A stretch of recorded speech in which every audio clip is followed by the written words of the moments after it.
Creating a form with pre-populated question or questions can be very helpful. If you want to make sure that certain information is filled in properly, and it'll help you sort your data in the end. Like, for example, if you make a form that is standardized but is going out to different grade levels, but you want to make sure they put the right grade level in, you can pre-populate that question. Or if you're making a form that you're using with your team and you want to make sure they put the right teacher in so you get the right information, you can pre-populate that as well. Let me show you what I'm talking about. If you want to pre-populate a form, first create the form that you want to pre-populate and put in all the questions. You have to have the form created first, including all the questions that you want pre-populated and left for open response. You then click on Responses and pick Get Pre-Filled URL. If you don't know what a URL is, it's the technical name for web address. It stands for Uniform Resource Locator. So you click on Get Pre-Filled URL and it will take you to this form.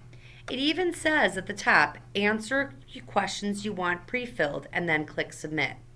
So, if I want this one to be for the first grade and it's Teacher Smith, I put those answers in. I'm not going to answer in the lunch selection and I will click Submit.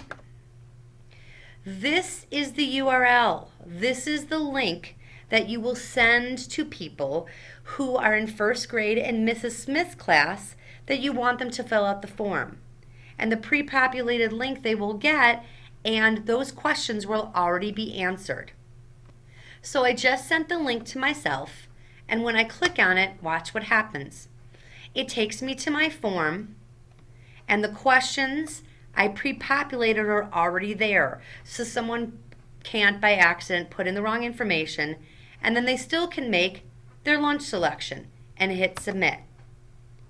So just to tell you something, if you're going to do that and you want a pre-populated one for second grade and another teacher, you have to do it again. So second grade, sorry about that, get pre-filled URL,